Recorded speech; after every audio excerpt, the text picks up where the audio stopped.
Hello, and welcome to Why We Are Christians. My name is Kent Philpott. I'm pastor of the Miller Avenue Baptist Church in Mill Valley, California. And we're doing a Zoom today, Zoom interview. And his name is kind of interesting, Ranley Sherfey.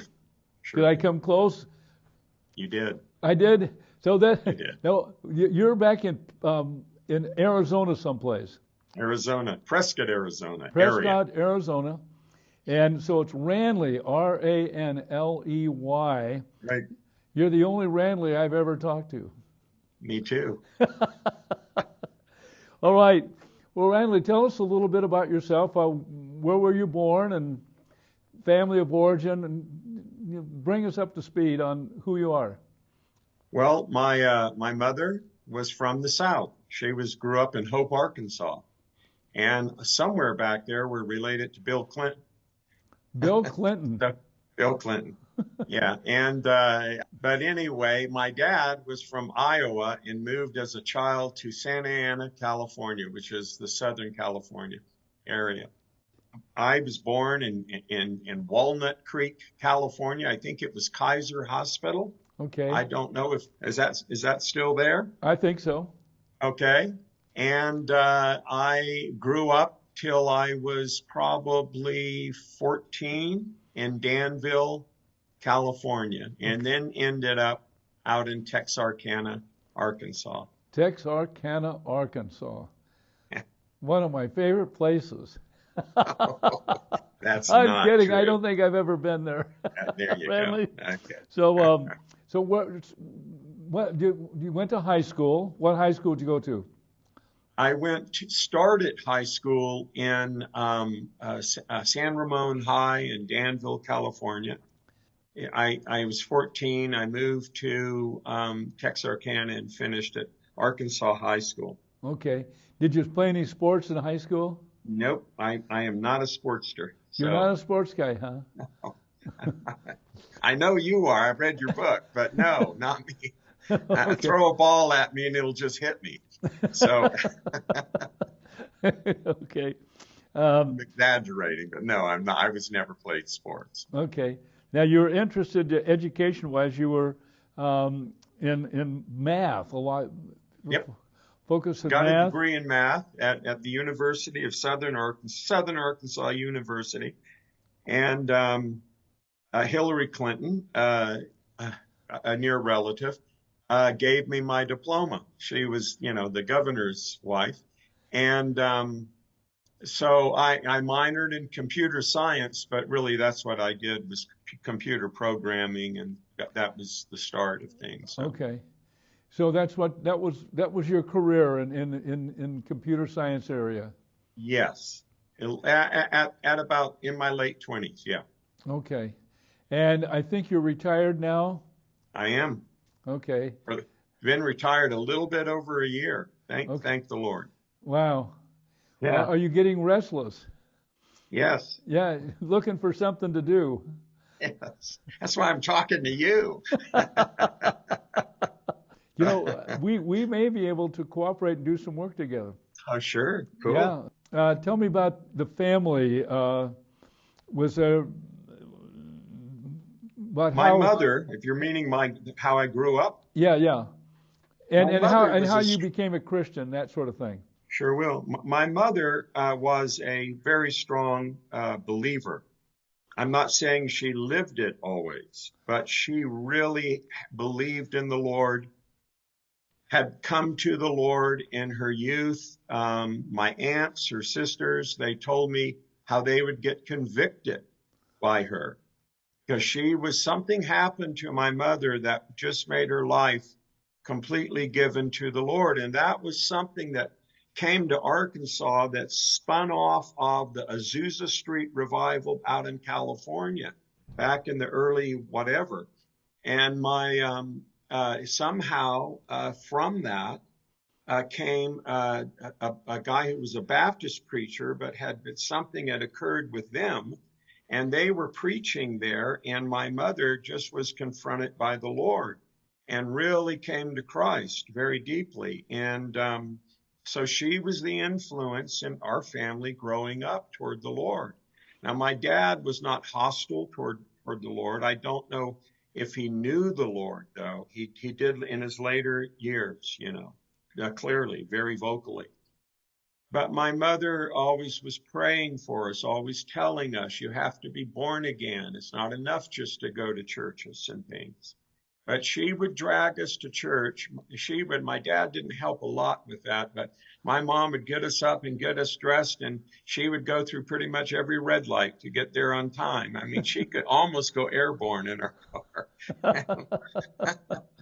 But we got there, and there was a little Baptist church in Danville that we were going to for a while, but she visited other places because she always was saying there's more to this. She was hungry spiritually.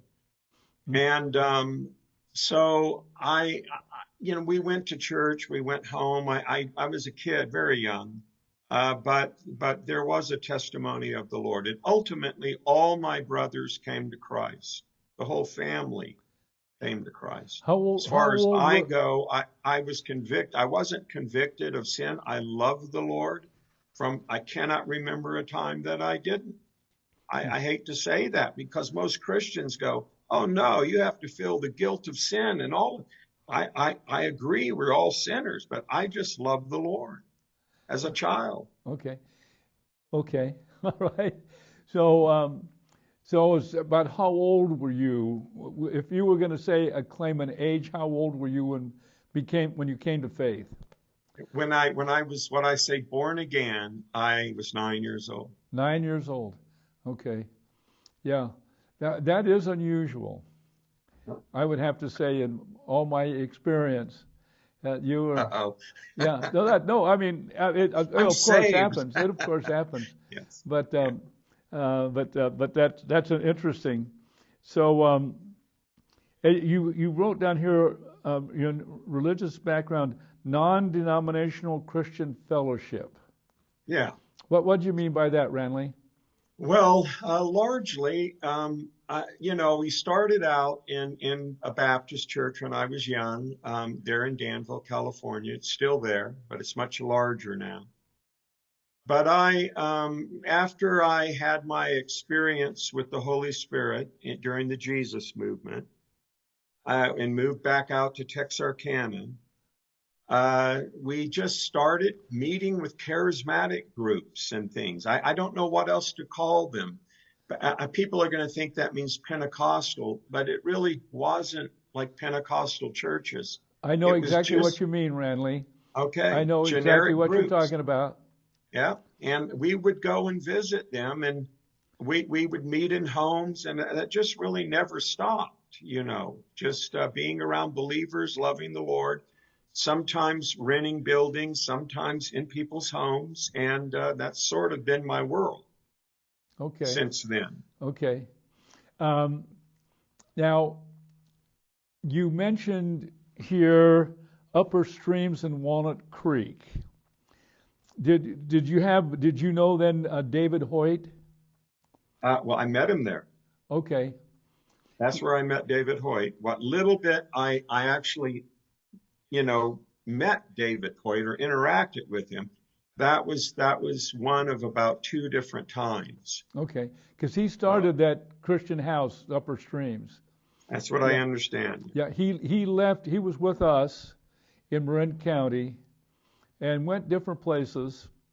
And but I remember that was early on. That was actually this was 68. 68. That I was there. Okay, yes. That's right. Yeah, he and his wife were living with us in San Rafael, 128 Greenfield in San Rafael, and they moved to Upper Streams, moved to Walnut Creek, and I don't remember exactly why or how that all worked, but me neither. Yeah. He's living in Albuquerque, New Mexico now. Yeah. So that was your experience. That you were about how old then? 12. Okay, you were 12 years old, and you were 12 years old with those hippie well, Jesus I didn't people. know it. I didn't know it. I was invited by friends saying, "Hey, come to this little group." Well, what actually happened was like the year before, 67, David Hoyt, Larry Gottlieb, I believe, and somebody else, and it could have been you. I don't know, but at the rec center there, people were singing songs in the rec center at San Ramon High, and afterwards started passing out tracts. Well, I loved the Lord. I was really excited by that. But the next year, my friends, some of them went to this Upper Streams, and they told me to come to it. So I went to it. And when I was there, it was full of hippies. I mean, wall to wall, people on the floors, you know. Sure. And we were way too young to be there, but we were there nonetheless. Okay. So, Well, that's interesting that happened. There's been a renewed interest in the Jesus People movement here because of the movie, The Jesus Revolution, and so it's there's been a sharp uptick in talking about that particular history, and the impact is still going strong in a lot of ways. I have no doubt. Yes, so many lives were touched. I just read a book by Andrew Whitman, who I've interviewed on this program a couple of years ago, and he wrote about the Jesus People movement in the UK and other places in Europe, and it continued there for many, many years. Oh, wow. The Jesus People movement, it just moved. Yeah. Did you get baptized?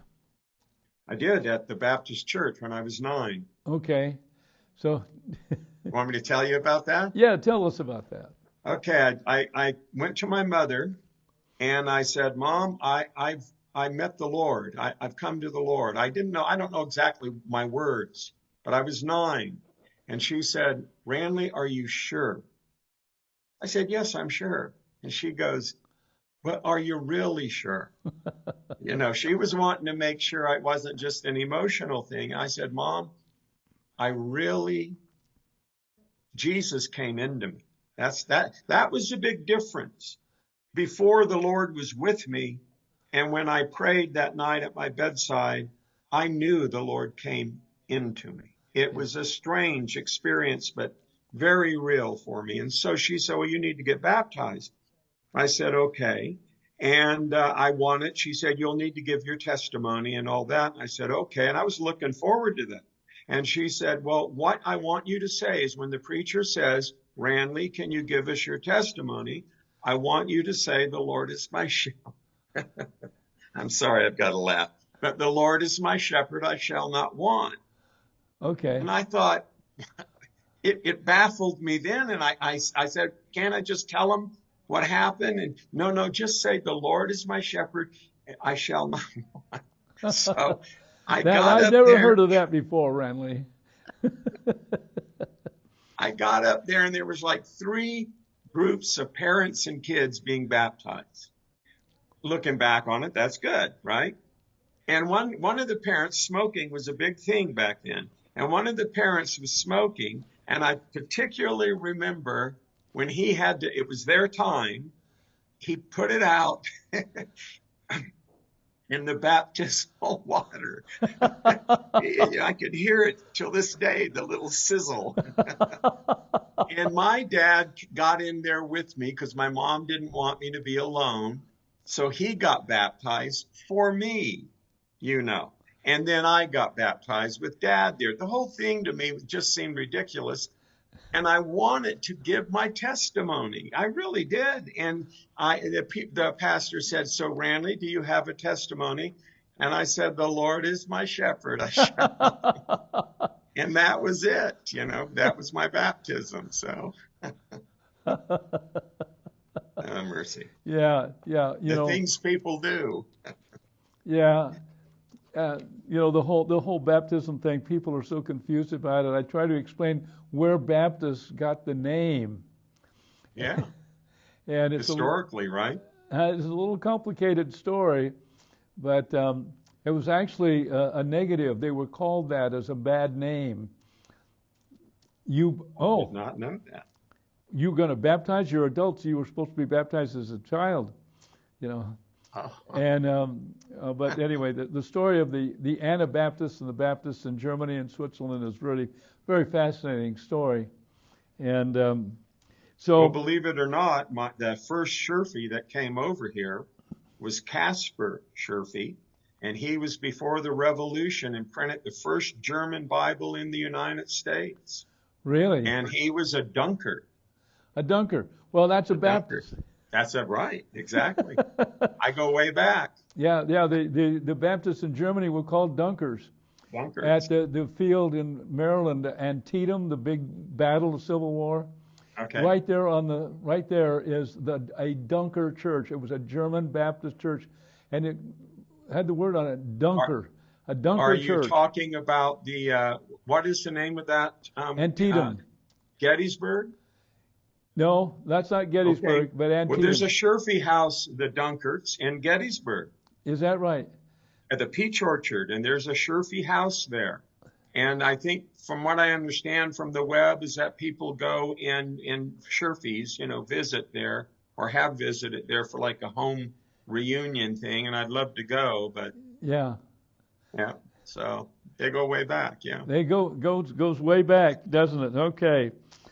When you were growing up in high school, then as a kid, did you get any trouble for being a Christian?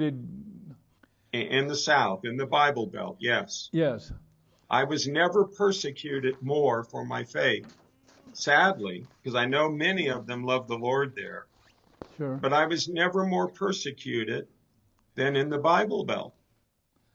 You wouldn't think that. I read that you wrote this when you sent me material for the program, and I don't understand that. What was that happening? What was going on? Well, in California, we would share the gospel. Right. We would witness, quote unquote, witness to people. And that was a big part of my Christian life. And I read the Bible. I couldn't put the Bible down after the early experience at Upper Streams there in Walnut Creek, California. And I just read it all the time, and I couldn't shut up about the Lord. And a lot of the people there, even at churches and stuff, they, you just go, if you talk to people and expressed your faith, many of them would just go, they would respond, well, I go to church. And that was that's how they described that they believed in God, that they went to church. They didn't talk about it. You don't talk about your personal feelings about God. And most of them, sadly, didn't really know the Bible very much. I'm not saying understanding it, just didn't know it. And so they would be very negative, very hard on me. When I first started working, it was like if they found out that I was a Christian, they'd say stuff like, what are you doing here? Why don't you just go get a church, meaning be a pastor? Yeah. Because those are the only people who talked about it. It was almost like a priestly caste of the minister and the congregants. You didn't really have I don't know, but among the charismatic groups that you'd go to where they loved the Lord, they were very open about it. But so much of what was denominationalism there, and it's different than probably where you are. And I don't even know if it's that way still in the South, but it was part of who we are. Yes. This is what I am. I'm a Baptist. I don't know about all that stuff. They'd say stuff like, I believe you're sincere, but you're sincerely wrong. Just a very harsh attitude toward an open testimony of faith. It was sort of like a cultural religious environment, as opposed to circumstance where somebody actually became a real Christian and knew it, and would say it and talk about it. And so you get some real pushback from people you expected would say, oh, well, I'm a Christian too. Yes. I'm familiar with that. Now, Right. let's go back a little bit. Okay. So after you got out of high school, you went to a college. You got a bachelor's degree in science, math and science. Yes. Uh-huh. Okay. Computer science. Yeah. Okay. So what happened after that? I want to go back a little bit because I want to get into your family and so on. So you went to college. Yes. You're studying. Yes. And what happened after college? Well, I was married. I got married very young. I'll go back a little bit before that. I got married at 18, and I went back to school and graduated. And I just got a job there in Texas as a computer programmer. And actually, I worked a while for Campbell Soup in Paris, Texas, and then moved out to Arizona, at a little town called Kingman, Arizona, which is on I-40. Okay. And I was a programmer and basically raised my family there pretty much. Now, one of the things I'm reading right now here that you sent to me, Ranley, is in the early days of Christians, you said, went through great difficulties when we became homeless.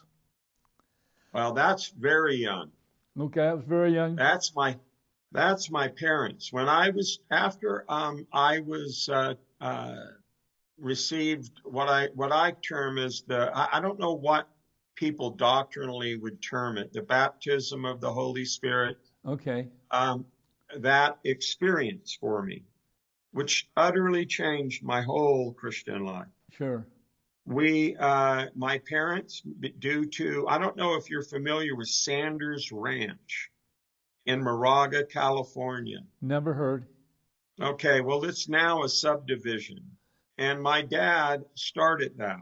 And it was a long, drawn out process of getting, the people didn't want him to develop it. I'm going to try to speed this up as much as possible. So, but anyway, his money got tied up in that. He ended up getting a second mortgage on the house. I'm very vague about this.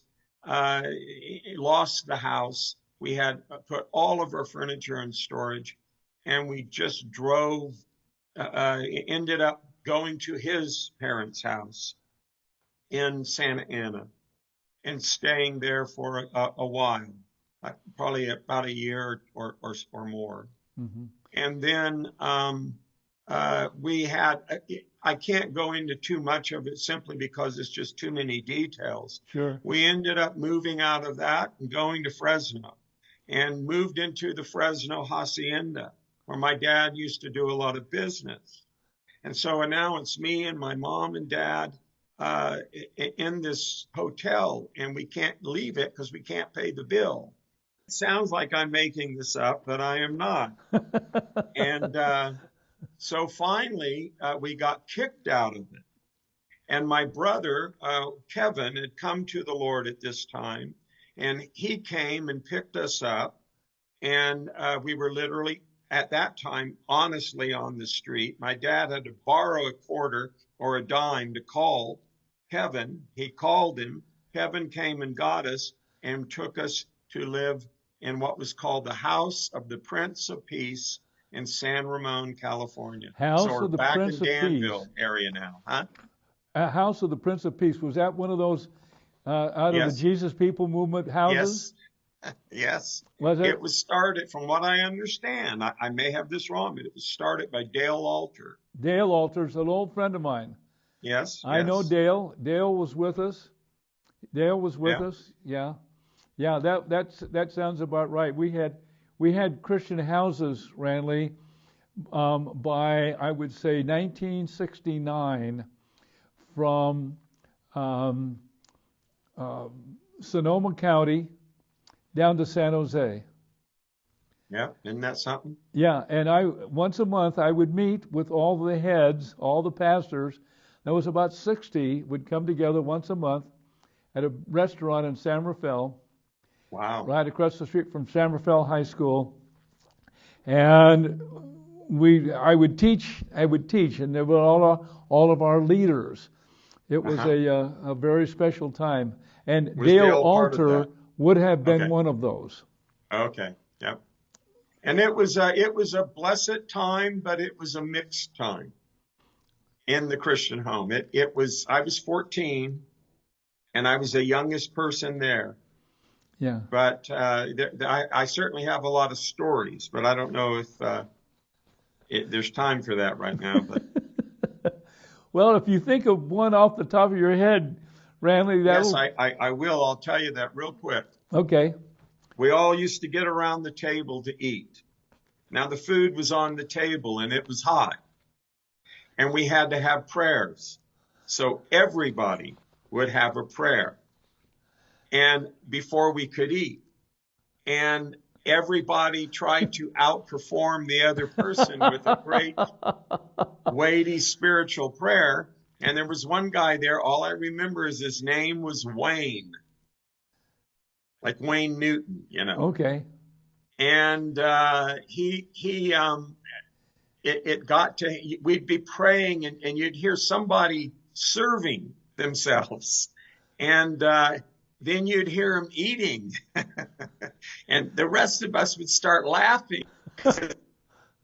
It was like he didn't have time for that, you know. Yeah. But it was always that way, and it was always ridiculous how long we would pray. Wow. Wow. So, we just got 2 minutes left in the program, and Okay. I want to get back into your marrying, your kids, Okay. and some of the things that you've been through and personally in your life. I remember here that you said that your brother gave you a book by Watchman Nee. Yes. I haven't thought of Watchman Nee for years, but he was a great name at that time. He was Chinese. He was an evangelist in China. Yes. And then he had a coworker, Witnessley, yeah, who went off the rails a little bit. Yes, he did. He went off the rails big time. Yes, he did. I remember. But Watchman Nee was very, very special. Yes. And he wrote a couple of books, were translated into English. Something like that. Yeah. But he was a very, very important to us during that period. And here's the Jesus People movement, heavily influenced by a Chinese guy. That's very interesting.